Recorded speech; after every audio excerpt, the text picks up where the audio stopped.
सुन रहे हैं विविध भारती गीतों भरी कहानी।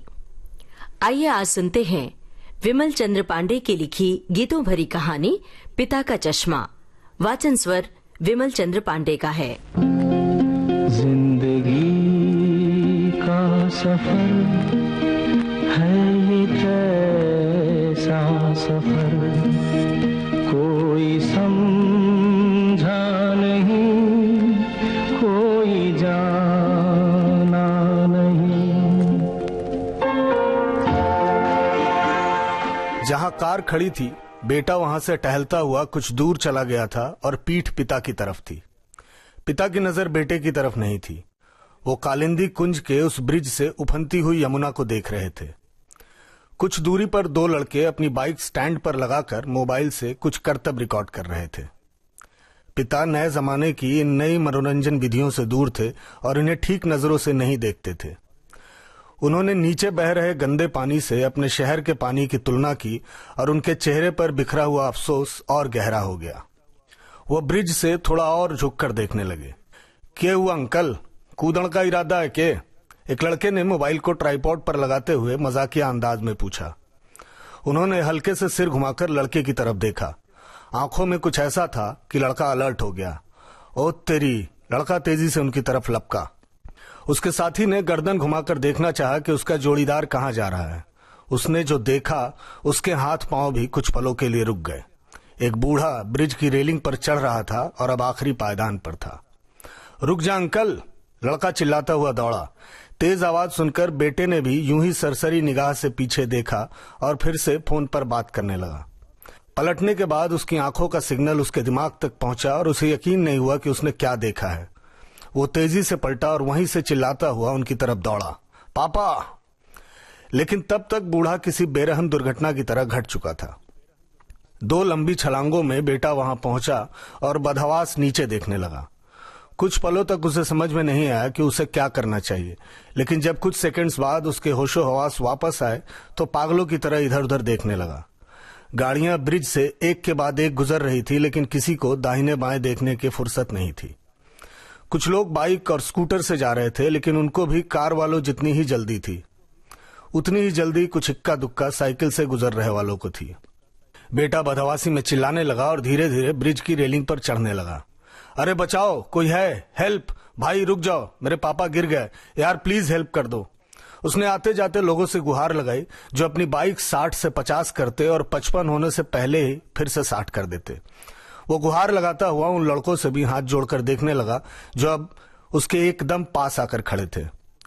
सबने बुलाने से क्या होगा, तैरना भी तो आना चाहिए, दूसरे लड़के ने शांत अंदाज में कहा। तुम्हें आता है? प्लीज बताओ। बेटा जल्दी में था। नीचे उसका पिता कहीं नजर नहीं आ रहा था और वो एक बार सड़क की ओर देख रहा था तो दूसरी बार नदी की तेज धार की तरफ। हाँ आता है, दोनों ने एक साथ कहा और अपनी शर्ट के बटन एक साथ खोलने लगे। बेटे ने दोनों के एक एक हाथ पकड़ लिए।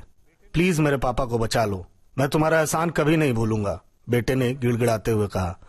हमें क्या मिलेगा? दोनों ने शर्ट के आखिरी बटन खोलते हुए पूछा। तुम जो कहोगे, दोनों को 5-5 हजार, बेटे के मुंह से निकला। दूसरा लड़का वापस शर्ट के बटन बंद करने लगा। बेटे का दिल दहल गया। उसको देख पहला लड़का भी बटन बंद करने लगा। क्या हुआ? बेटे ने रुआसी आवाज में पूछा और नीचे देखा। बहाव बहुत तेज था। 10-10 बोल दोनों को, जान का खतरा सा नीचे। हाँ 10-10, जल्दी जाओ। दोनों लड़कों ने शर्ट उतार फेंकी और तेजी से यमुना में छलांग लगा। दुखी मन मेरे सुन मेरा कहना, जहाँ नहीं चैना वहाँ नहीं रहना। दुखी मन मेरे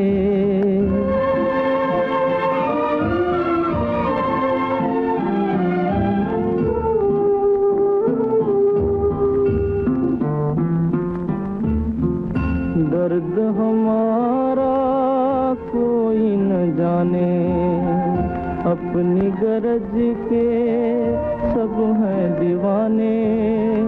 किसके आगे रोना रोए, देश पराया लोग बेगाने। दुख दुखी मन मेरे सुन मेरा कहना, जहाँ नहीं चैना वहाँ नहीं रहना, दुखी मन मेरे।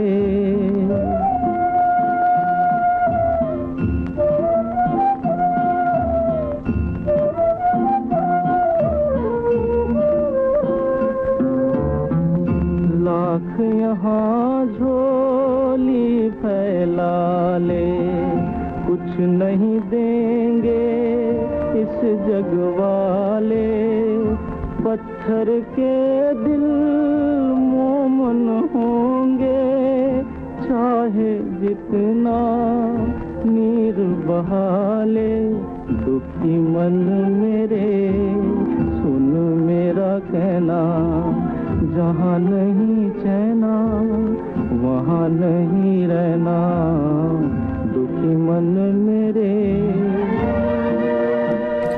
अमरकांत सिंह रिटायर्ड 2 साल पहले पत्नी की मौत हुई, तब से दुनिया से बेजार होते जा रहे हैं। इस कदर बेजार की जीने की वजहें हर रोज पिछले दिन से कम दिखाई देती है। जीने का फलसफा कितना आसान है कि जब तक वजहें रहें वही नदी, तालाब, आसमान, हवाएं सुहानी लगती हैं, और ना रहे तो सब कुछ मौत की ओर धकेलता सा लगता है।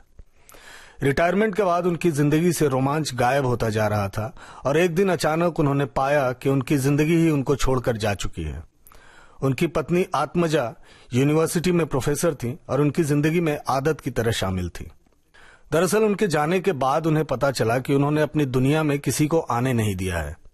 पत्नी के साथ सब कुछ इतना मुकम्मल लगता था कि उन्होंने धीरे धीरे ज्यादातर दोस्तों, रिश्तेदारों और सहकर्मियों को बाहर के वलयों तक सीमित कर दिया था।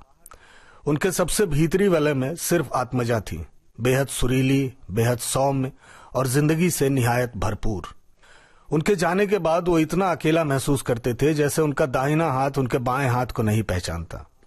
उनकी तबीयत ऐसी बेजार हो गई थी कि सुबह गार्डन की सैर में जब वो 2 चक्कर मारकर आसपास के परिचितों के साथ बैठते तो उन्हें उनके मुंह चलते हुए दिखाई देते, किसी की आवाज उन तक नहीं पहुंचती। वो आत्मजा से चुपचाप बातें किया करते और कभी कभी तो मुस्कुरा भी देते। उन्हें मुस्कुराता देख कोई पड़ोसी उनको घूरता तो वो तुरंत गंभीर मुद्रा बना लेते। धीरे धीरे उनकी तबीयत बिगड़ने लगी। उन्होंने सुबह टहलना बंद कर दिया, चुपचाप घर में पड़े रहते। मेड आकर साफ सफाई कर जाती, खाना बना जाती और वो खाकर फिर पड़ जाते। बेटा सनमार्ग दिल्ली में मैनेजर था। कुछ महीनों बाद वापस आया तो बाप की हालत देखकर हैरान रह गया। इतनी उम्र में उसने कभी अपने कड़क अनुशासन पसंद बाप को 2 दिन बड़ी दाढ़ी में नहीं देखा था। इस बार महीने भर बड़ी दाढ़ी और बेतरतीब बालों के साथ फैमिली डॉक्टर ने भी सलाह दी कि उन्हें अकेला छोड़ा जाना ठीक नहीं। जज साहब ने लगभग पूरी उम्र अपने इस छोटे शहर में बिताई थी और अब दिल्ली जाने को बिल्कुल तैयार नहीं थे, लेकिन बेटे की जिद और इमोशनल हथियारों के आगे झुकना पड़ा। उनके बचपन के दोस्त अनिरुद्ध सिंह ने इसमें बड़ी भूमिका निभाई, जिनसे उन्होंने अपने आप को लगभग काट लिया था। ये अनिरुद्ध थे जो बीच बीच में अपने दोस्त की खोज खबर ले लिया करते। वो भी इसी शहर में थे, लेकिन रिटायरमेंट के बाद अपनी पत्नी के साथ बेटी के पास दिल्ली शिफ्ट हो गए थे। उनकी बेटी टीना दिल्ली की एक बड़ी एड एजेंसी में कॉपीराइटर थी। दिल्ली आए उन्हें 2 साल हो चुके हैं, लेकिन उनका दिल एक भी दिन उस शहर में नहीं लगा। उनका अकेलापन उस शोर शराबे वाले शहर में और ज्यादा कांटेदार होकर उनकी आत्मा में चुभने लगा है। उन्हें अक्सर लगता है कि सनमार्ग ने दिल्ली लाकर उनके जीने की रही सही संभावना को भी खत्म कर दिया है। वो अपने बिस्तर पर लेटे हुए थे और डॉक्टर पर्ची पर कुछ लिख रहा था। ये ग्रेटर नोएडा का वो इलाका था जहां कुछ साल पहले तक सिर्फ गांव थे, लेकिन अब एक सीध में ऊंची ऊंची इमारतें नजर आती थीं। सनमार्ग ने जो फ्लैट खरीदा था वो जी ब्लॉक में 19वें माले पर था और डॉक्टर सी ब्लॉक में रहता था। जज साहब चुपचाप खिड़की से बाहर देख रहे थे। यहां से इतनी दूर टहलने जाने का लॉजिक नहीं समझ में आया मुझे, डॉक्टर ने सनमार्ग की तरफ देखते हुए कहा। सनमार्ग अभी तक इस घटना से चौंका हुआ था और उसे नॉर्मल होने में कई दिन लगने थे। बोले, घर वाला ब्रिज याद आ रहा है, टहलते थे अक्सर वहां और ऊपर से यमुना की लहरें देखते थे। मैंने बोला कि यहाँ की यमुना को ना ही देखे तो बेहतर होगा, लेकिन सुनते कहाँ हैं। सनमार्ग ने शिकायती अंदाज में कहा। जज साहब इसे फालतू की बात समझ खिड़की से बाहर देखते रहे, जैसे दुनिया की सबसे जरूरी घटना वहीं घट रही है। वहां पैर फिसलने की वजह नहीं समझ आई। इतनी बड़ी रेलिंग है सर, फिर कैसे? डॉक्टर ने दवाइयां लिखते हुए एक बार सनमार्ग की ओर देखा, फिर जज साहब की ओर। बताया तो, रेलिंग पे झुका हुआ था, बैलेंस बिगड़ गया। तुमको दवाई लिखनी है, जिरह करनी है? डॉक्टर ने उन्हें देखते हुए पर्ची सनमार्ग की तरफ बढ़ा दी। फुल रेस्ट लीजिए। डॉक्टर ने उठते हुए सनमार्ग को बाहर आने का इशारा किया। सनमार्ग जज साहब को आराम करने का इशारा करता हुआ बाहर निकल गया। दोनों लिफ्ट के पास खड़े थे। डॉक्टर मोबाइल में कुछ देख रहा था। लिफ्ट आकर रुकी, दरवाजा खुला और डॉक्टर कुछ सोचता हुआ अंदर गया। सनमार्ग बाहर खड़ा रहा। कूदे थे, श्योर हो ना? उसकी आवाज में चिंता थी। हाँ, मैंने आखिरी मोमेंट पे देखा था। सनमार्ग की आवाज में थकान थी। एक बात बोलूं? मुझे फील हो रही है बहुत शिद्दत से।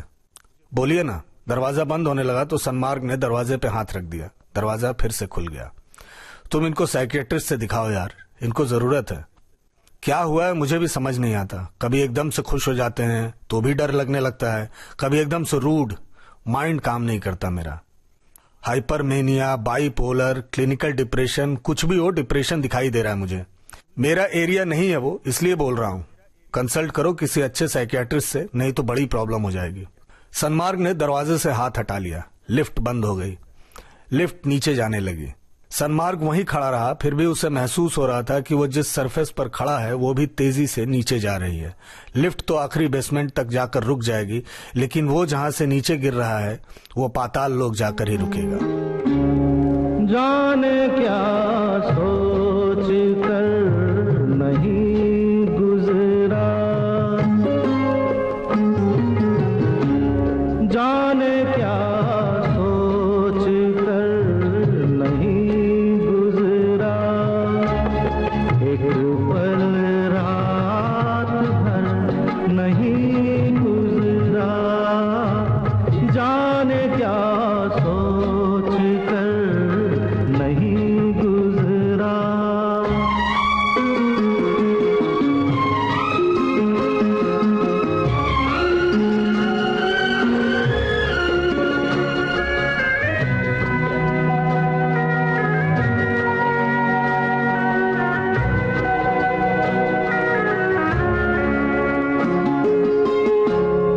अपनी तन्हाई का औरों से ना शिकवा करना,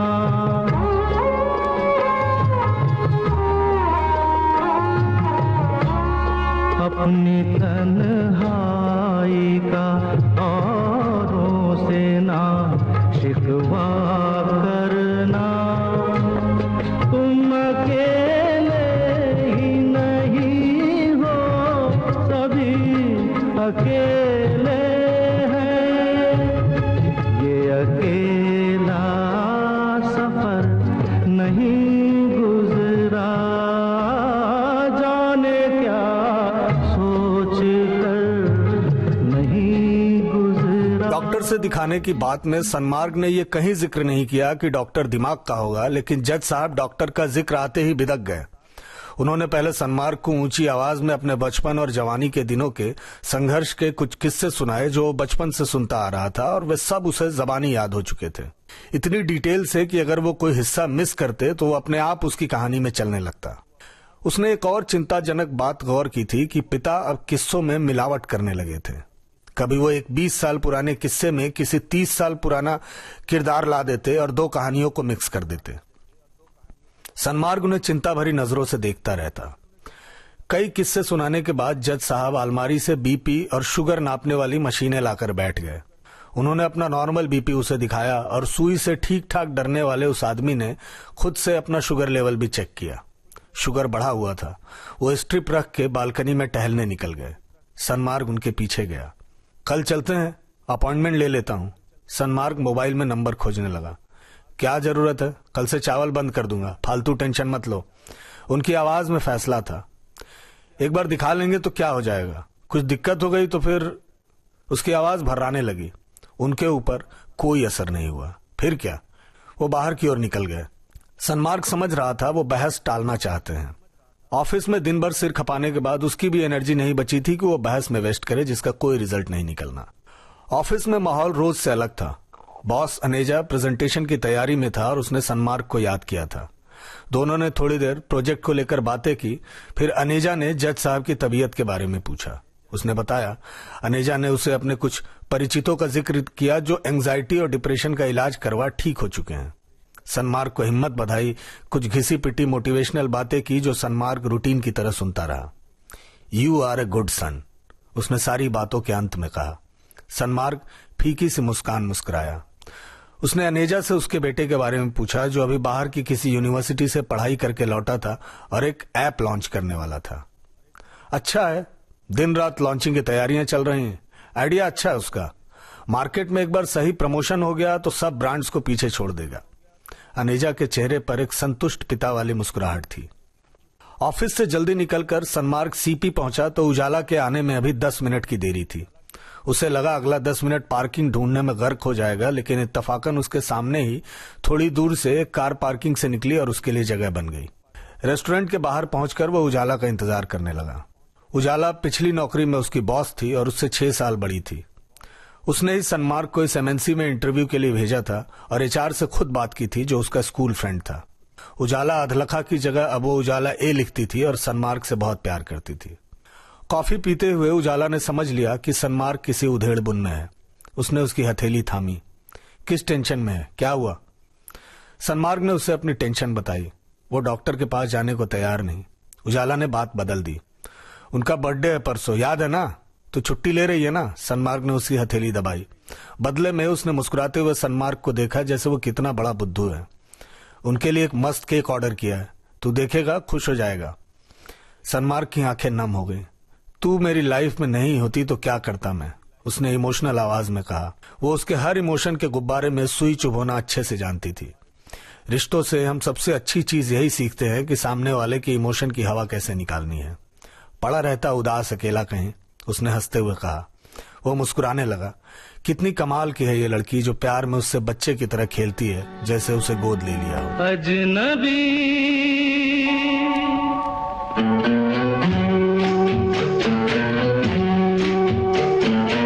अजनबी तुम जाने पहचाने से लगते हो।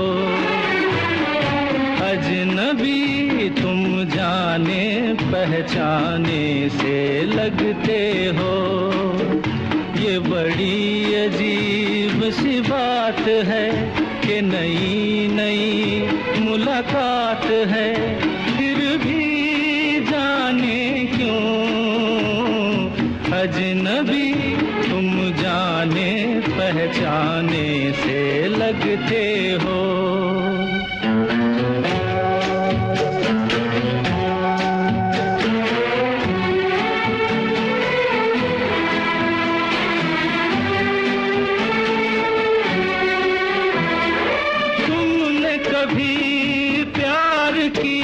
किसी राही से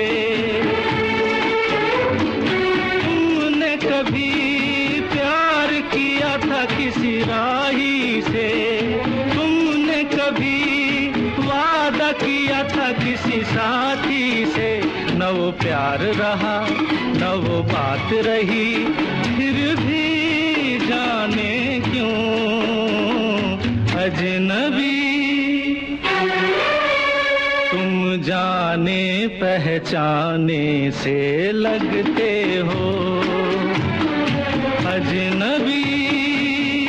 सनमार्ग घर पहुंचा तो दरवाजे पर 4-5 अनजानी चप्पलें देखकर डर गया। उसने दरवाजा खोला और तेजी से अंदर घुसा।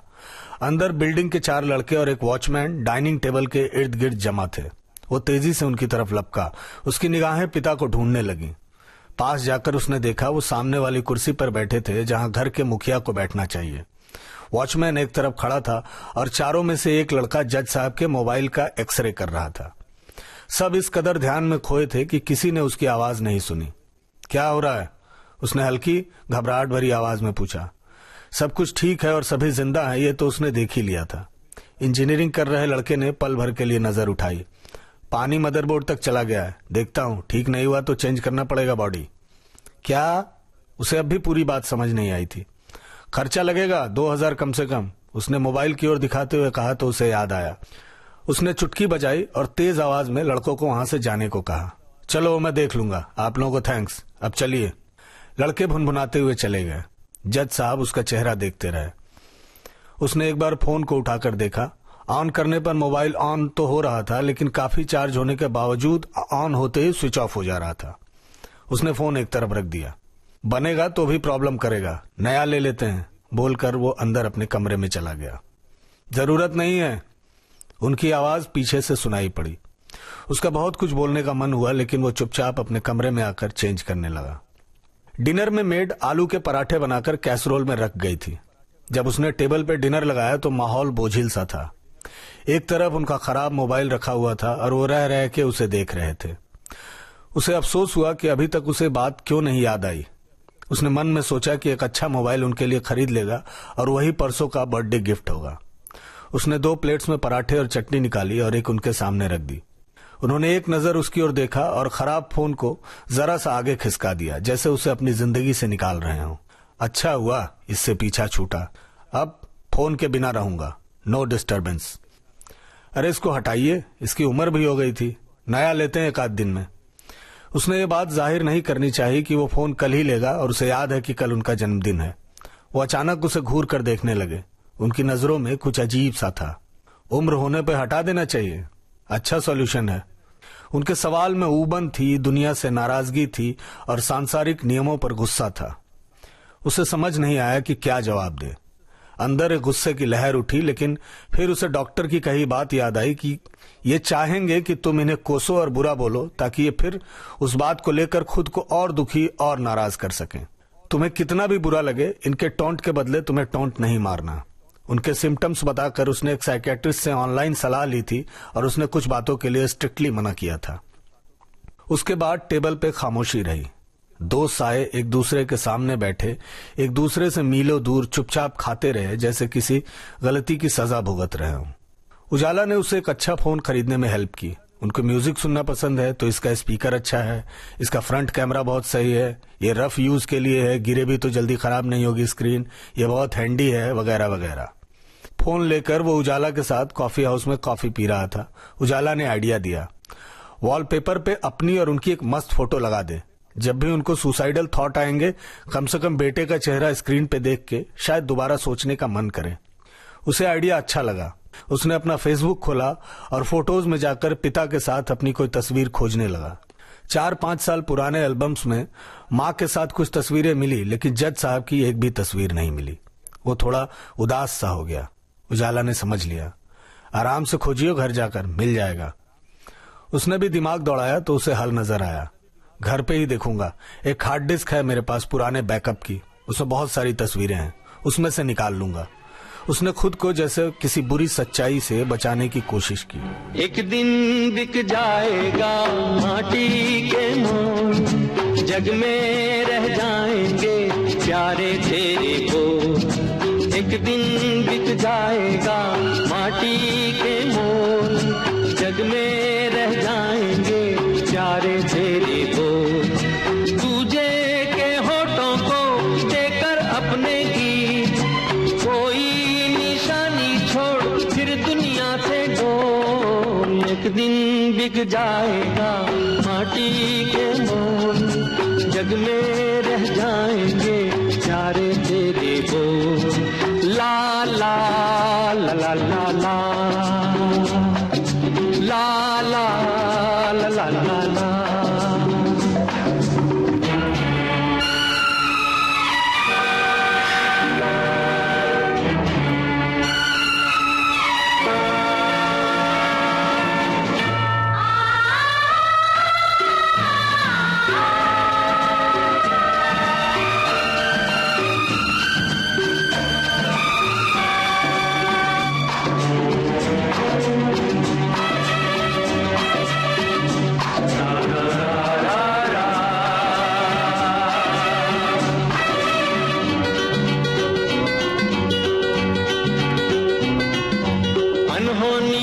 पथ में कांटे लाख बिछाए, होनी तो फिर भी बिछड़ा यार मिलाए। अनहोनी पथ में कांटे लाख बिछाए, होनी तो फिर भी बिछड़ा यार मिलाए। ये बिरहा ये दूरी दो पल की मजबूरी, फिर कोई दिल वाला काहे को घबराए। करम कम धारा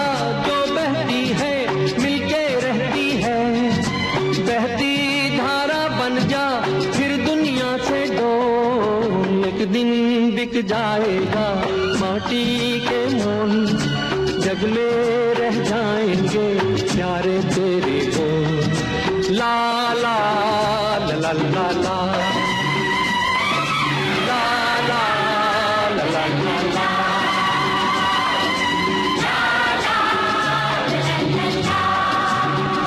रात को जज साहब के सोने के बाद उसने लैपटॉप से हार्ड डिस्क कनेक्ट की और बरसों पुराने कलेक्शंस खंगालने लगा।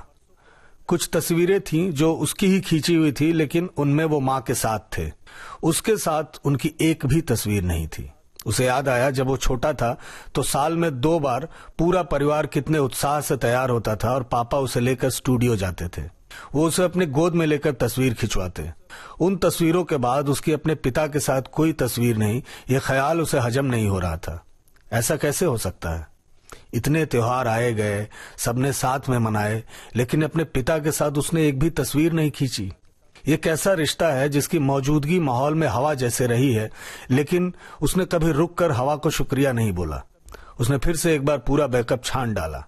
तस्वीर नहीं मिलने से ज्यादा आश्चर्य उसे अपने यकीन पर हो रहा था, जबकि ऐसा कोई पल याद करने पे याद नहीं आता जब उसने उनके कंधे पे हाथ रख के कहा हो, पापा रुकिए, एक सेल्फी ले लेते हैं, जैसा कि वो अक्सर माँ के साथ किया करता था। उसका गला बिना बोले ही रूंधने लगा। आधी रात हो चुकी थी और 4 टीबी की आधी भरी हार्ड डिस्क में, जिसमें दुनिया जहान की हजारों तस्वीरें और वीडियो थे, उसकी अपने पिता के साथ एक भी तस्वीर नहीं थी। उसने उजाला को फोन लगा दिया। मेरी उनके साथ एक भी पिक्चर नहीं यार। उजाला ने उसकी आवाज की मायूसी पहचान ली और इस बात को निहायत मामूली साबित करने की कोशिश की। अरे तो कोई नहीं, सुबह क्लिक कर लेना 2-4। यार मैं कैसा बेटा हूं। कहता हूं कि उनसे प्यार करता हूं, लेकिन उन्हें अपनेपन से पकड़े हुए एक तस्वीर तक नहीं मेरे पास। उसे रोने का मन कर रहा था और रोने के लिए उजाला से अच्छा कंधा कहीं नहीं था। उजाला भी समझ गई थी कि फिलहाल उसे इंसान से सिर्फ कान हो जाना है ताकि सामने वाला सब कुछ कह के हल्का हो सके। वो ठीक कहते हैं यार, मैं बहुत मतलबी हूं, सिर्फ अपनी सहूलियत और फायदे के बारे में सोचता हूं। मेरे दिल में शायद कुछ और है जिसे मैं झुठलाकर अपना बनाया हुआ फैब्रिकेटेड सच सामने रखता हूं। अपने पिता के साथ, जिसने मुझे पैदा किया, पढ़ा लिखा कर अपने पैर पे खड़ा होने के काबिल बनाया, उसके साथ यार, उस पिता के साथ मेरी एक भी फोटो नहीं। कई फोटोज ऐसे लोगों के साथ मिली जिनसे जिंदगी में सिर्फ एक बार मिला हूं, लेकिन इनके साथ। उसकी आवाज भर्रा गई। उजाला ने संभालने की कोशिश की। देख, मैं समझती हूं हम शायद अपनी दुनिया में कुछ ज्यादा ही बिजी हैं, लेकिन अब तो तूने ये रियलाइज कर लिया ना, रोने बिलबिलाने का कोई फायदा नहीं। जो कर सकता है उतना तो कर। सुबह कई सारी पिक्स क्लिक कर लेना। I will help you to select the right one, okay? Phone काटने के बाद वो उनके कमरे में गया। हल्के से लाइट जलाई। वो सो चुके थे। उनके चेहरे पे बच्चों जैसी शांति थी और फरिश्तों जैसी मासूमियत। उसने कांपते हाथों से उनकी एक तस्वीर क्लिक की। तस्वीर देखते ही उसका मन अजीब सा हो गया। उस तस्वीर को कुछ सेकंड्स तक देखने से उसका कलेजा दहलने लगा। उसने जल्दी से तस्वीर डिलीट की और उनके पास बैठ गया। उसने उनका हाथ पकड़ा और गौर से देखने लगा। हाथ की चमड़ी पर झुर्रियां थी और 2 मोटी नसें सर्किट की तरह एक दूसरे का रास्ता काट रही थी। वो उनकी कलाई सहलाने लगा। इतनी झुर्रियां कब आई? उसकी नजर उनके चेहरे पे गई। चेहरे की स्किन ढीली पड़ चुकी थी। बड़ी मुश्किल से उसने खुद को शांत किया था, लेकिन मन फिर से भरने लगा था। उसे लगा जैसे उसने अपने पिता को बरसों बाद देखा है। एक ही साथ एक ही छत के नीचे रहते हुए ये कैसे मुमकिन है? उसे अचानक लगा कि पिछली बार जब उसने इस तरह अपने पिता को देखा था तो वो जवान थे, उनकी स्किन टाइट थी और वो बोलते हुए अक्सर मुस्कुराने या हंसने लगते थे। उसे पिता के दिए सारे इल्जाम सही लगने लगे, बल्कि कई नए इल्जाम उसका दिमाग उसके ऊपर लगाने लगा। उसे पिता के दिए सारे इल्जाम सही लगने लगे, बल्कि कई नए और फ्रेश इल्जाम उसका दिमाग उसके ऊपर लगाने लगा। उसे लगा वो उन्हें एक बार कस के गले लगा ले, लेकिन तभी उनकी आंखें खुल गईं। उसने जल्द कंट्रोल किया और आंखें पोंछ ली। वो उठ के बैठ गया। कितना बज गया? उन्होंने पीछे गर्दन घुमाकर घड़ी की ओर देखते हुए पूछा। अरे अभी तो 5 बजे हैं, इतनी जल्दी कैसे जाग गए? उसने कोई जवाब नहीं दिया। कुछ काम था क्या? उसे लगा कलेजे में सब इकट्ठा किया हुआ एक साथ बाहर निकल आएगा, लेकिन उसने फिर से खुद को संभाला। नहीं, बस। उसने बोलते हुए सोचा कि साथ में फोटो खींचने की कोई जुगत निकाले। वो उन्हें गौर से देखने लगा। कलेजे में जो रुका बैठा था उसमें से कुछ बाहर आने का रास्ता खोजने लगा और थोड़ा बहुत तरल रूप में आंखों में नजर भी आने लगा। जज साहब ने उधर नहीं देखा। वो उठे और बाथरूम की तरफ चले गए। वो वहीं बैठा हुआ थोड़ी देर उस रास्ते की तरफ देखता रहा जिधर वो गए थे। न हंसना मेरे गम पे, इंसाफ करना, जो मैं रो पड़ूं तो मुझे माफ करना।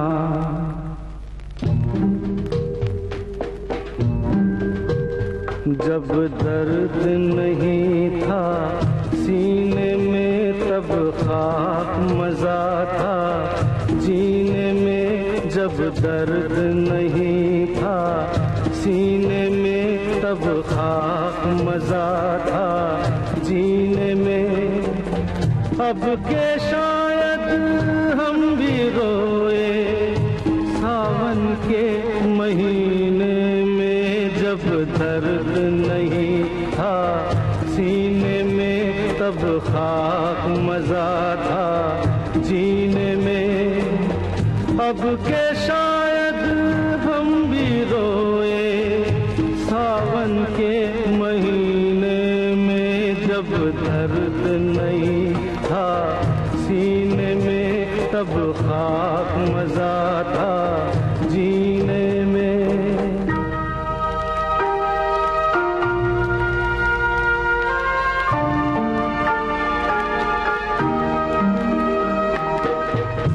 यारों का गम क्या होता है, यारों का गम क्या होता है, यारों का गम क्या होता है।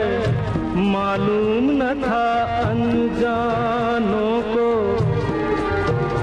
साहिल पे खड़े होकर हमने देखा अक्सर तूफानों को।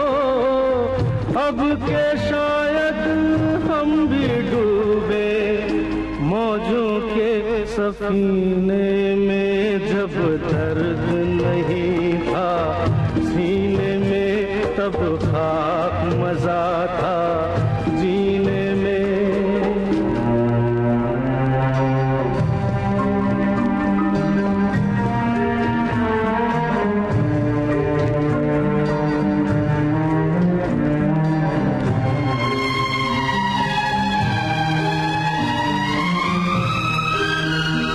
ऐसे तो ठेस न लगती थी जब अपने रूठा करते थे। इतना तो दर्दन होता था जब सपने टूटा करते थे। अब के शायद दिल भी टूटे, अब के शायद हम भी रोए सावन के महीने में। जब दर्द नहीं था सीने में तब खाक मजा था जीने में।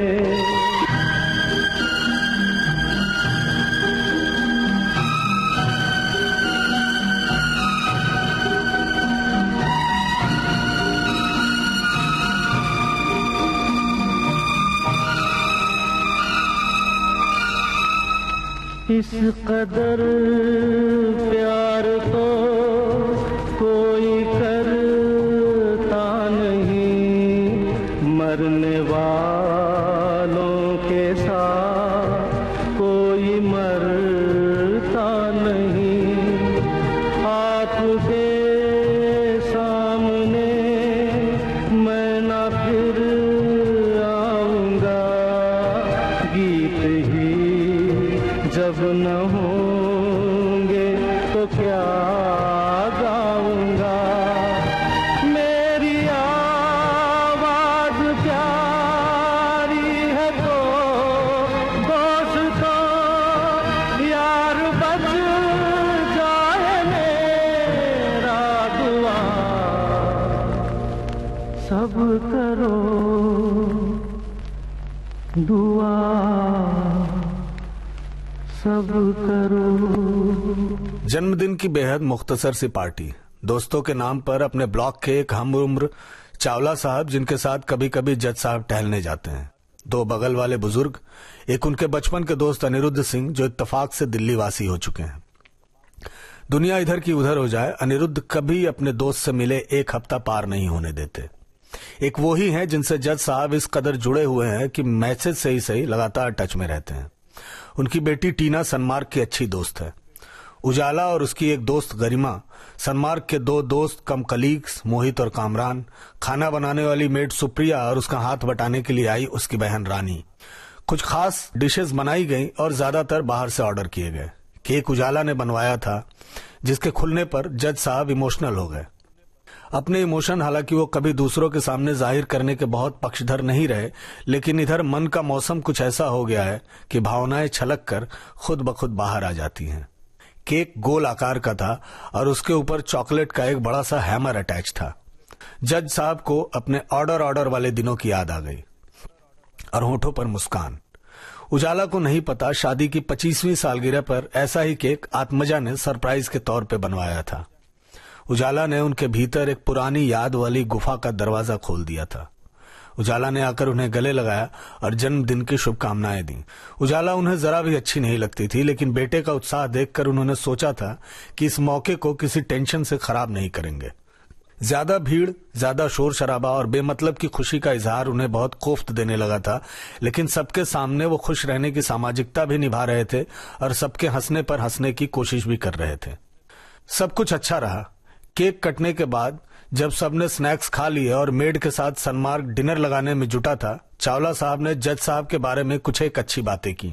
2-3 लाइनें अपने अंदाज में अनिरुद्ध ने भी कहीं और फिर सबने मिलकर जज साहब से कुछ बोलने की गुजारिश की।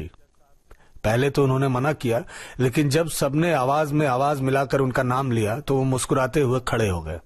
क्या बोलूं, आप लोग आए, इतनी देर रहे, जितना प्लेट में दिया गया था सब साफ कर गए। आप सभी का बहुत बहुत शुक्रिया।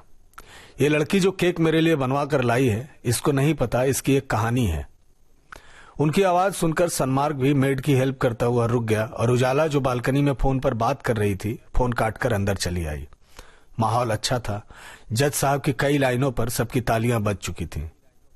तब मैंने इस पर इतना ध्यान नहीं दिया था। बीवी को प्रॉपर तरीके से थैंक्स कहने का टाइम भी नहीं मिला।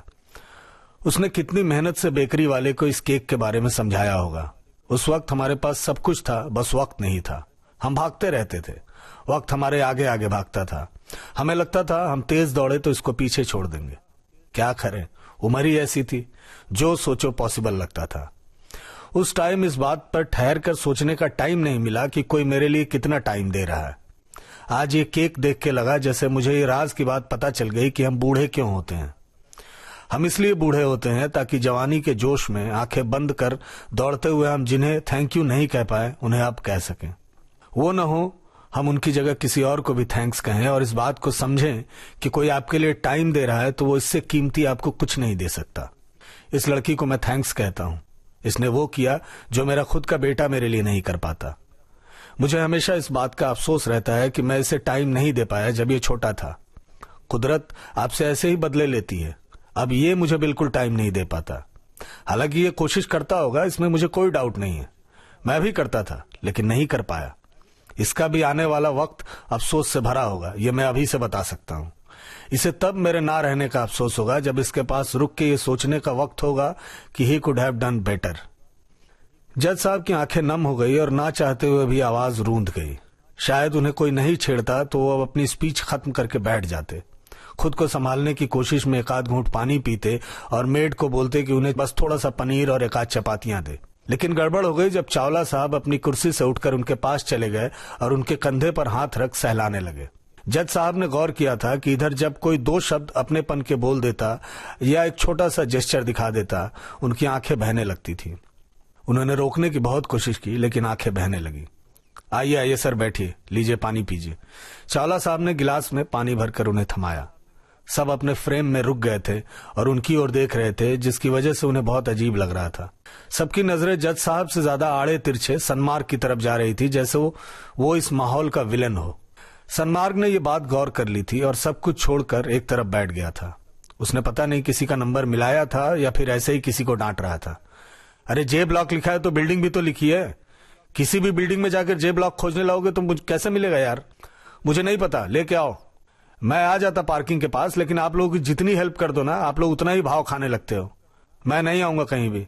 मैंने एड्रेस प्रॉपर डाला था और आपके ऐप ने ऑर्डर एक्सेप्ट किया। भाई आकर डिलीवरी दीजिए, नहीं तो मैं कंज्यूमर कोर्ट में जाऊंगा। इतना वक्त लगा रहे, इतनी देर में तो मैं बनारस से पान मंगवा लेता। नहीं सॉरी, मैं हेल्प करता था, अब नहीं करूंगा। You guys are thankless. उसने फोन काटा तो सबको डिनर सर्व किया जा चुका था और एक खामोशी कमरे में फैली थी। चावला साहब उसे ही देख रहे थे। स्वीट पान ऑनलाइन शुरू हुआ इधर ही। अच्छा ऐप है, हर तरह के पान देता है, लेकिन डिलीवरी इतनी खराब है ना। उसने देखा उसकी बात पर किसी ने ध्यान नहीं दिया। सब चुपचाप खा रहे थे, जैसे ये करना बाहर जाने का गेट पास हो। वो भी खाने लगा। उसकी नजर उजाला पर पड़ी, जो बहुत प्यार और अपनेपन से उसे देख रही थी। उसने आंखों से बताया कि इस पूरे हॉल में कम से कम वो एक इंसान है जो उसे विलेन नहीं समझती। उसे उजाला की नजरों से कुछ राहत मिली।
आसपास वाले सब चले गए तो उजाला भी अपने कलीग्स के साथ निकल गई।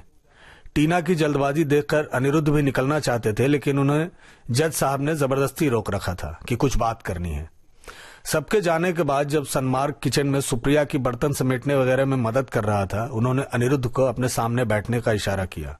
टीना भी दरवाजे पर टेक लगाए मोबाइल में खोई थी। उन्होंने उसको आवाज देकर उसे भी साथ बैठने को कहा। अनिरुद्ध समझ नहीं पा रहे थे कि आखिर ऐसी कौन सी जरूरी बात है। जज साहब ने भूमिका बनाकर जब बात शुरू की तो बाप बेटी दोनों को गुस्से से ज्यादा हैरानी हुई। टीना ज्यादा चौंकी हुई थी। आप मजाक कर रहे हैं ना? उसने उन्हें घूरते हुए पूछा। इसमें मजाक क्या है? तुम्हारे पापा और मैंने फिक्स किया था तुम्हारे जन्म के टाइम, यू नो दैट। उन्होंने अपनी बात पे जोर दिया। या आई नो दैट, लेकिन उसको लेकर मेरा स्टैंड क्या है वो लास्ट ईयर में बता चुकी हूं। अब आप इस चुटकुले को दोबारा क्यों सुना रहे हैं अंकल? Come on. टीना ने उनका हाथ पकड़ा और उन्हें हंसाने की नाकामयाब कोशिश की। वो सीरियस थे। अनिरुद्ध के चेहरे पर भी मुस्कान आ गई। वो फिर भी सीरियस थे। तुझे अपने वादे को पूरा नहीं करने का कोई अफसोस नहीं?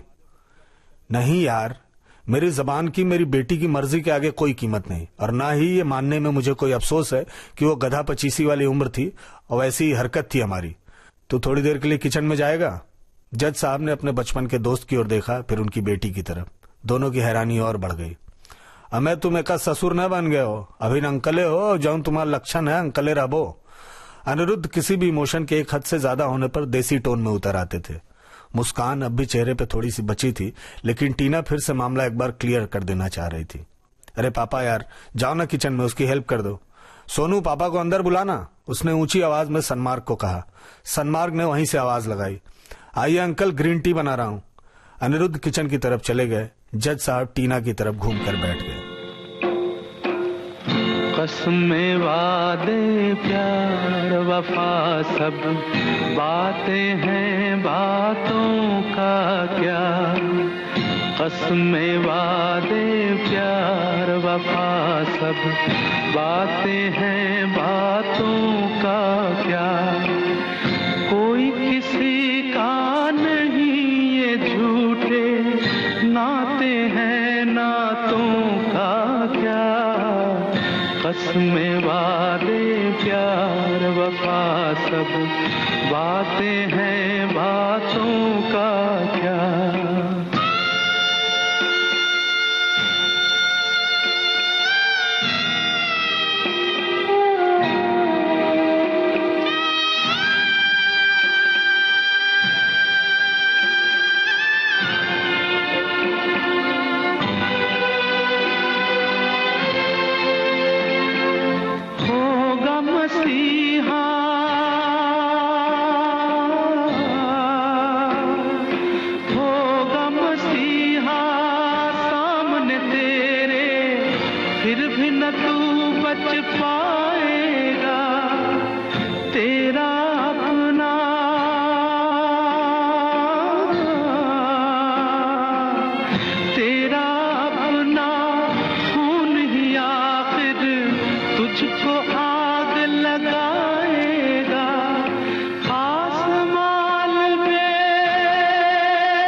कसमें, वादे, प्यार, वफा सब बातें हैं, बातों का क्या।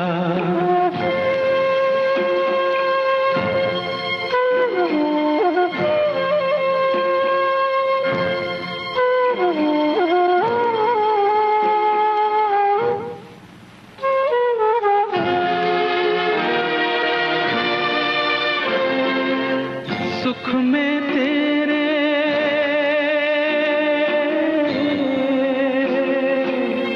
सुख में तेरे साथ चलेंगे, दुख में सब मुख मोड़ेंगे।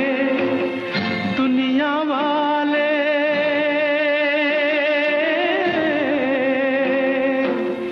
दुनिया वाले तेरे बनकर तेरा ही दिल तोड़ेंगे। देते हैं,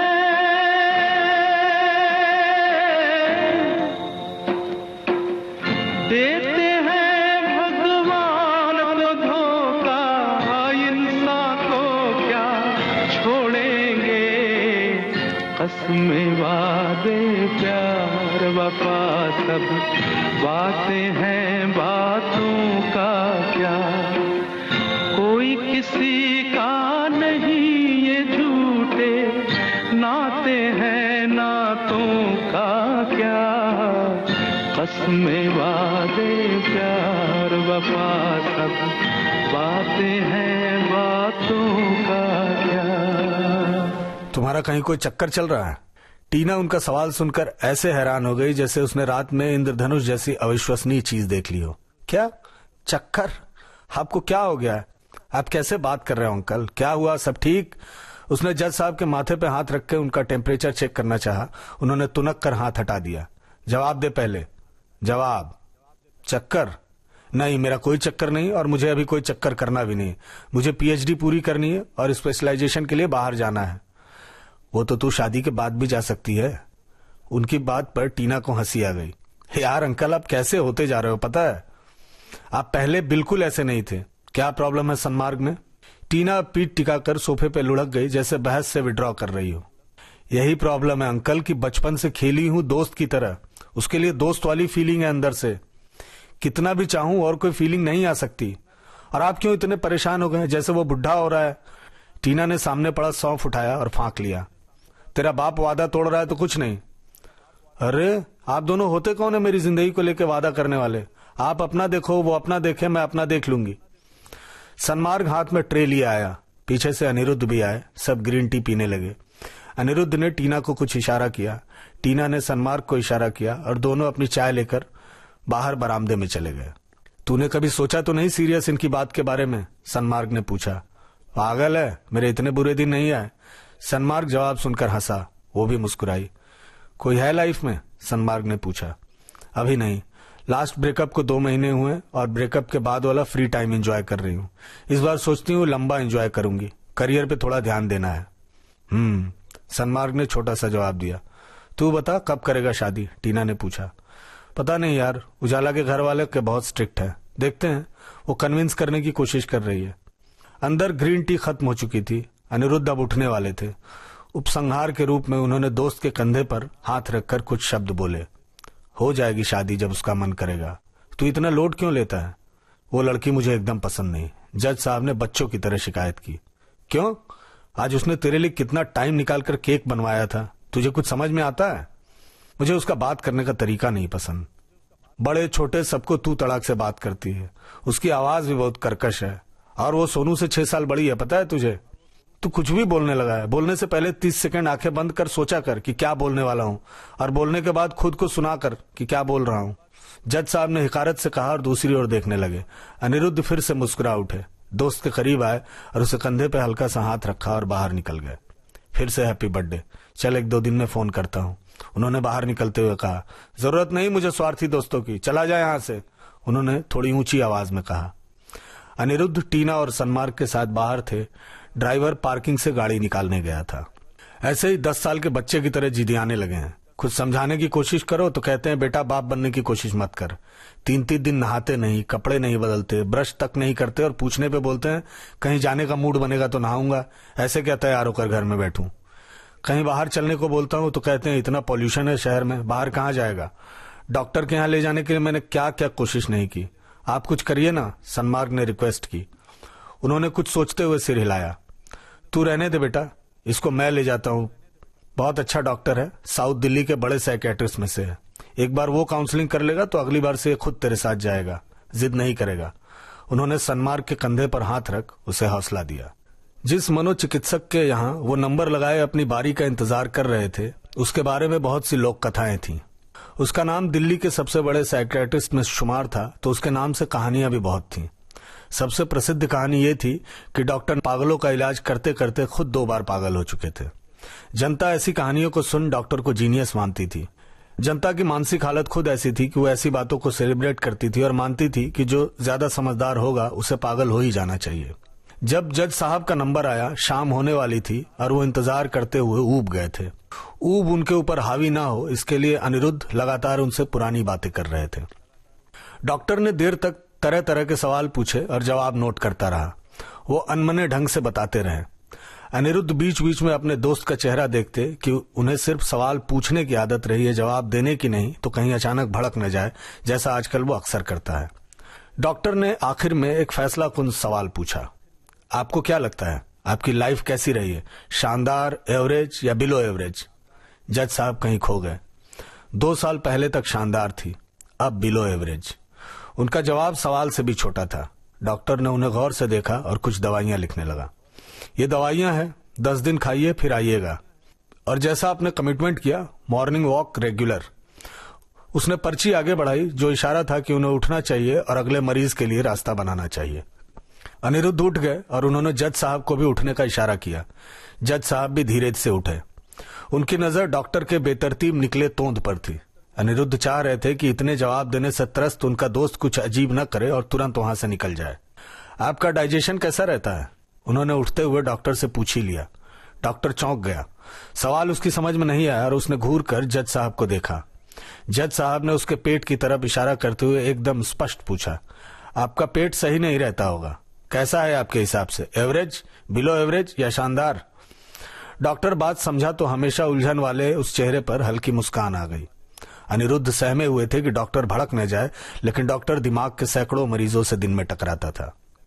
पहले बिलो एवरेज था, इधर एवरेज हो रहा है कुछ एक्सरसाइजेस की वजह से, शानदार तो कभी नहीं रहा।